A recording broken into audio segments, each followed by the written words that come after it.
One day I made a decision that enough is enough. I'm tired of being average. I'm tired.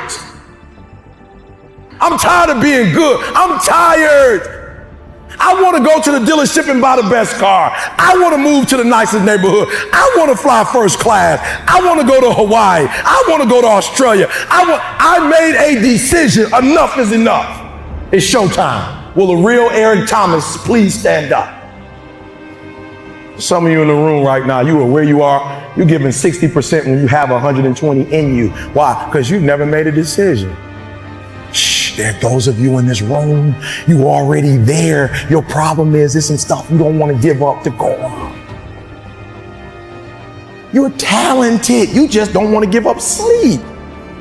Listen to me, pound for pound, any agent in the room, pound for pound, motivational speaker, pound for pound, entrepreneur, pound for pound, athlete, pound for pound, weightlifter, pound for pound, whatever you do, I guarantee you when you do it, nobody can do it like you do it. The problem is you don't hardly do it.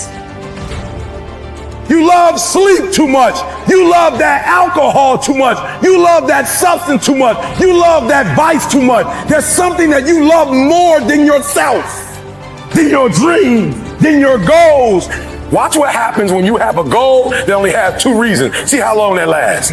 Watch a goal that has 50 reasons and see how there's somebody called me the other day on an interview, stupid question. E.T., what do you feel like on the days that you don't feel like? I said, ask the question again, please. Well, what do you do on the days that you don't feel like?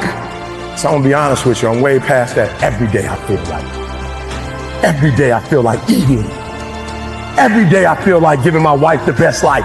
Every day I feel like driving in a nice car. Every day I feel like flying first class. Every single day of my life, I feel like giving 120. Every single day. Somebody said yesterday, E.T., you gave 120. What you gonna do tomorrow? I said, I don't know. Give 140. I don't know, but I don't have days where I don't feel like it. Why? Because I'm counting on me. My wife's counting on me. I don't have days to waste.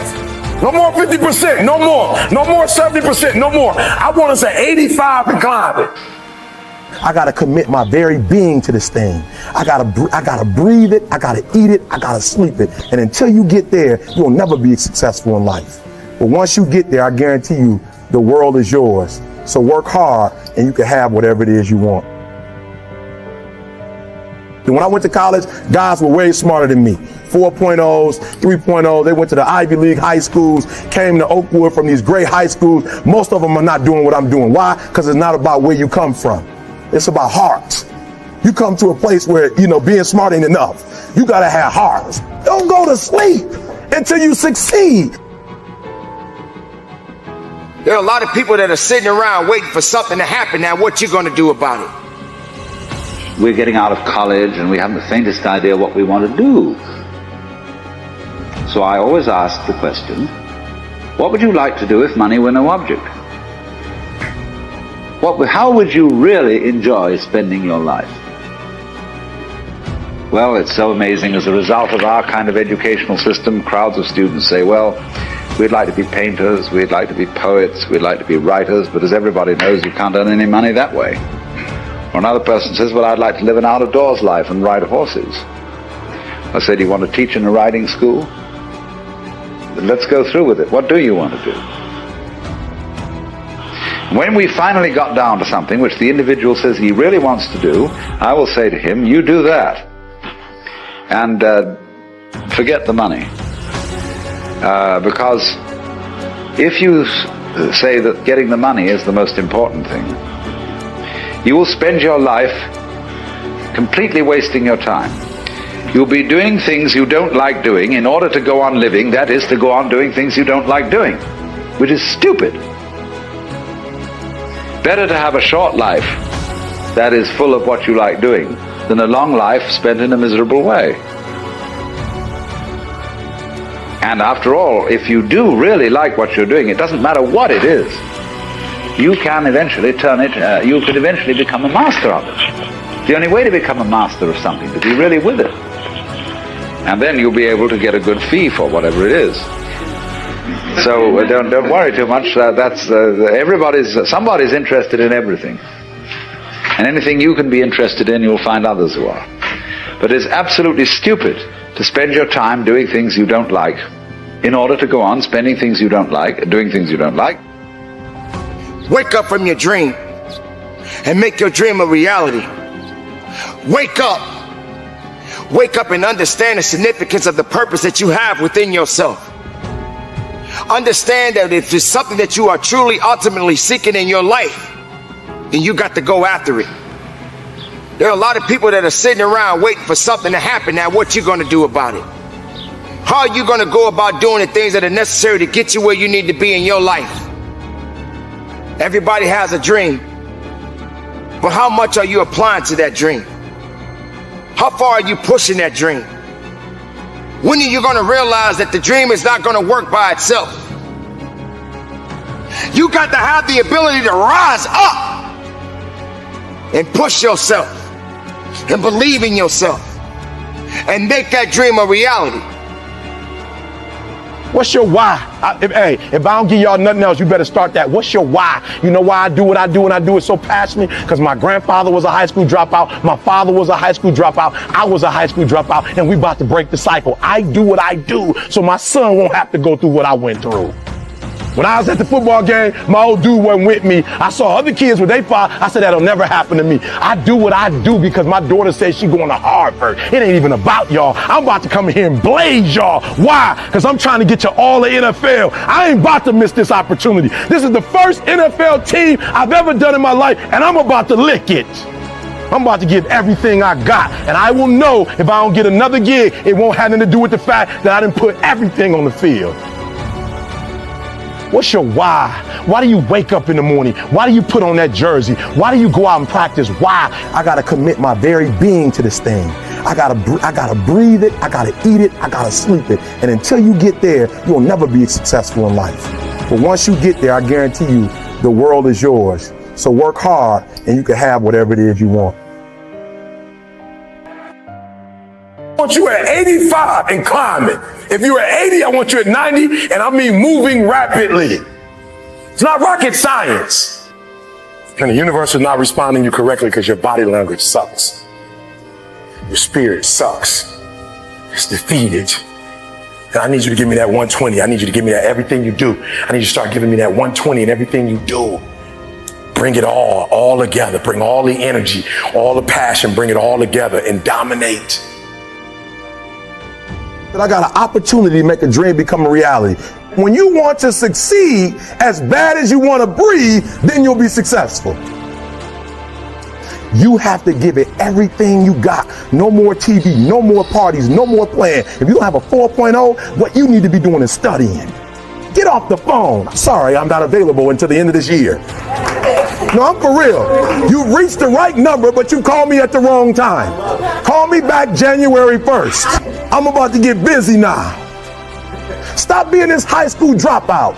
Stop giving up. Stop sleeping on the street. Stop walking up and down Finkel Avenue like you ain't got nothing, and get your GED. Stop being afraid to take a test. Whatever's happened to you don't change your greatness. I was a high school dropout. I'm the #1 motivational speaker in the world. Nothing could change that. The fact that I ate out of trash cans, nothing could stop God creation. I am what I am. The fact that my daddy wasn't in my life, it didn't change who I was. Now, did it take me a minute to get to this version that God created for me? Absolutely. But when he made me, nothing changed. I'm still great. Just be honest with me. How many of you in life have not always landed where you want to be? Let me see your hands. Yeah. We're going to do it one more time. I want you to hear what I'm saying, though. This is why, listen to me. I got to say this. Please don't take this the wrong way. Don't take this the wrong way. I am here because I want to be here. That's why I'm here. Like, nobody forced me to come here. I'm not getting paid to be here. As a matter of fact, my wife, she's a little pissed off at me. I'm just being real. She pissed. So on my birthday, which was September the 3rd, I was at CRC, which is in Norco. It's a correction facility. And I was there. So I was only supposed to talk to 40 people. The warden found out I was coming. And the warden was like, yo, E.T. coming to the prison?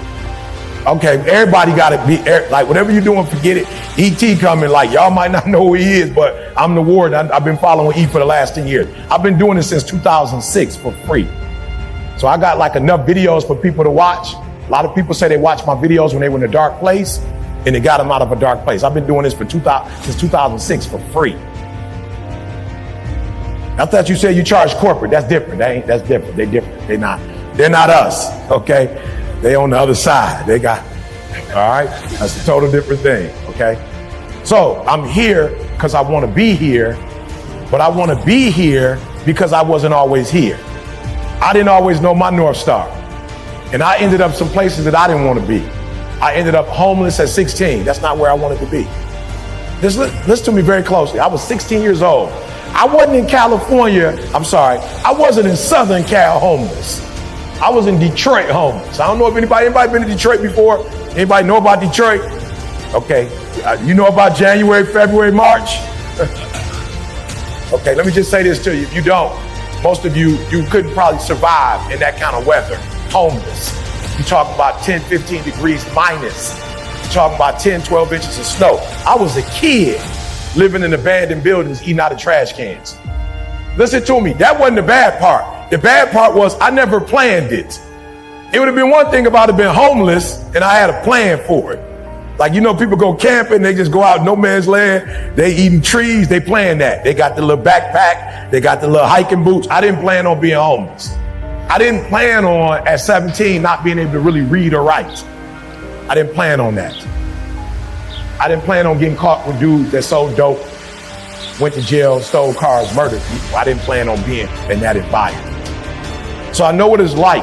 I didn't plan on coming into the world without my biological father because he was strung on drugs. That wasn't my plan. I didn't plan on going to funerals because my uncles would die of cirrhosis of the liver because they drank alcohol and couldn't stop. I didn't plan to come into an environment where people were addicted to substance. Like, I didn't plan for that. That just happened to me. And so it's one thing when you do substance, it's another thing when you are a child of people who do. Does that make sense? So sometimes people think, oh, E ain't never drank or smoked. That don't mean I wasn't affected by it. And so all of us have ended up somewhere where we didn't want to be. And so that's why today I want to talk to you about the North Star. Because the North Star is, what was the word you used? It never changes. We need to be connected to something that never changes. I told you, I've been married 34 years, right? I've been married 34 years. Listen to me. As much as I love Dee Dee, she changes sometimes. All right? Right? So guess what? People change. We all change.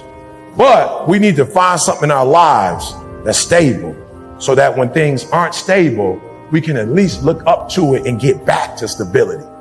Does that make sense? I'm just talking to somebody. Does that make sense? Yeah. We need stability, correct? Good. So we're going to talk about that in a minute. All right. I want to go back to your definition. Give me your definition again so I can put that in there. Good. So where we want to be out of 365 days is we want to try to be where we want to be. Does that make sense? No, I'm going to ask you one more time. Does that make sense? 365 days, we really want to be where we want to be. But here's the problem I found out. I'm 54 years old. I've been in this world for a little bit. It's the craziest thing. What I found consistent about most adults is that most adults don't know where they want to be. I thought that when you was a kid, you didn't know what you want to do and your parents tell you what to do. But once you get 16, 17, 18, you figure out what you want to do and then you spend the rest of your life doing it. I've been doing this work forever. The majority of humans that I come across have no idea where there is. And that's spooky and it's scary. And that's why we end up getting in trouble. And that's why we end up not being happy and healthy, because we don't know where there is. And that's what we're going to focus on today. We're going to figure out where there is. All right. People say, I watch E.T., he be screaming, hollering, I'm pushing you. That's what coaches do. I push you.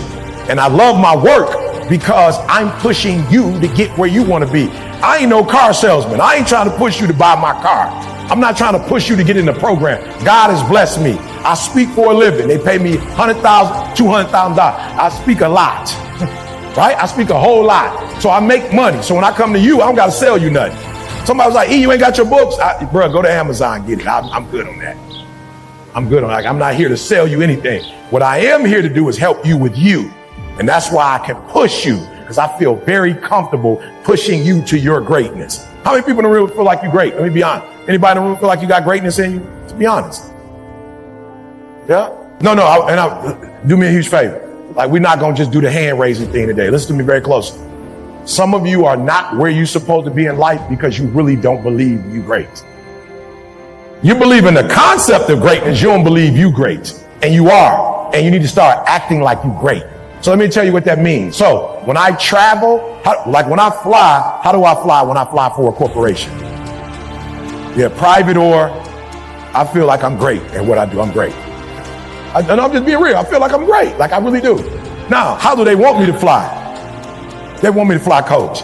Okay. So they want me to fly coach. I don't want to fly coach. I'm with my girl. I'll fly coach maybe when I'm by myself. But when I'm with my wife, I don't like to fly coach. Why? Because it'd be three of us, and I don't even know the other dude that's sitting with us, and he in my conversation. Me and my wife talking about San Diego. Hey, what part of San Diego you guys from? I'm not even talking to you. I'm talking to my girl. You know what I'm saying? I didn't even ask you to jump in the conversation. So I'm like talking to a stranger, like, bro, I'm good on that. So I like to fly first class because it's just me and my girl.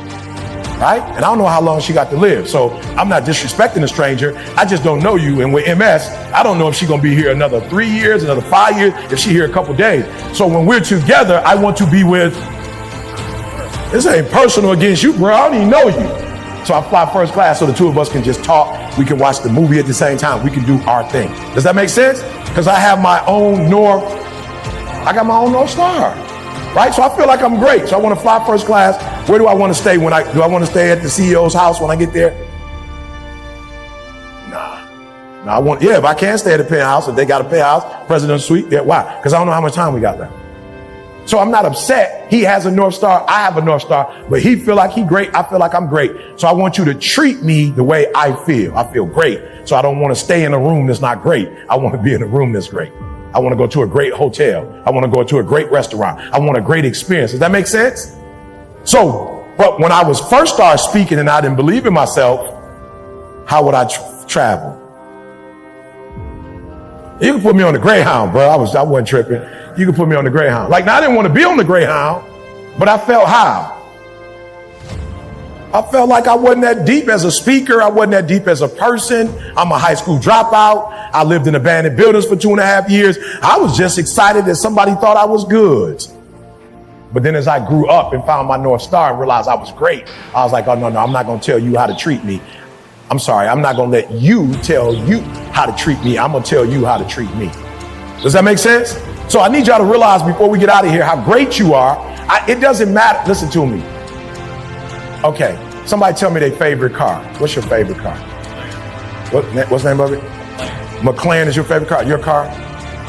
Porsche 911. All right. Anybody else? All right, cool. So, yeah, talk to me. BMW, which one? Small one or the 745? Just BMW, anyone. Driving experience. I had one, loved the experience. Yeah. A Batmobile, that's dope. Okay, since we gonna, yeah, I said his North Star, I love it. The Batmobile is phenomenal. And it's a real vehicle. They really made it. Good, I love it. So if the Batmobile gets into an accident, is it still a Batmobile? Yeah, because they could do what to it? Is a McLaren if you get into